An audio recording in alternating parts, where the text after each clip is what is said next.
வணக்கம். தற்பொழுது உச்சநீதிமன்றம் ஒரு முக்கியமான உத்தரவினை பிறப்பித்திருக்கிறது. காப்பகங்களில் உள்ள நாய்களை கருத்தடை செய்த பிறகு உடனடியாக விடுவிக்க வேண்டும் என்று உச்சநீதிமன்றம் உத்தரவு பிறப்பித்திருக்கிறது. வெறித்தனமான நாய்கள், ரேபிஸ் பாதிக்கப்பட்ட நாய்களை தவிர பிற நாய்களை விடுவிக்க உத்தரவு பிறப்பிக்கப்பட்டிருக்கிறது.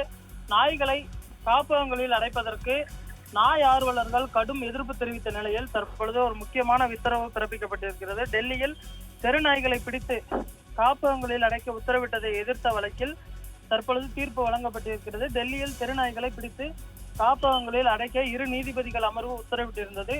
இரு நீதிபதிகளின் அமர்வின் தீர்ப்பை எதிர்த்து விலங்குகள் ஆர்வலர்கள் தொடர்ந்த வழக்கில் உச்சநீதிமன்றம் உத்தரவு பிறப்பித்திருக்கிறது. தெருநாய் பிரச்சனை குறித்து உயர் நீதிமன்றத்தில் நிலுவையில் உள்ள வழக்குகள் உச்சநீதிமன்றத்திற்கு மொத்தமாக மாற்றப்பட்டிருக்கிறது.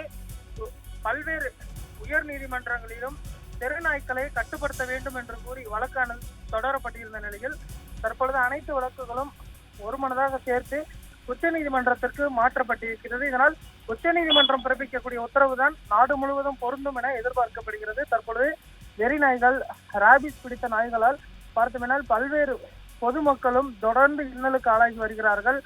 ஆனாலுமே கூட அதை பற்றி கவலைப்படாமல் தொடர்ந்து தெருநாய்கள் குறித்த ஒரு அச்சமோ பயமோ இல்லாமல் தொடர்ந்து மாநில அரசுகள் இருந்து வருவதாக மக்கள் கவலை தெரிவித்து வந்த நிலையில் உச்சநீதிமன்றம் ஒரு அதிரடியான உத்தரவினை பிறப்பித்திருந்தது. இந்த நிலையில்தான் அந்த உத்தரவை தற்பொழுது மாற்றி தீர்ப்பானது வழங்கப்பட்டிருப்பதும் கவனிக்கத்தக்க ஒரு அம்சமாக பார்க்கப்படுகிறது.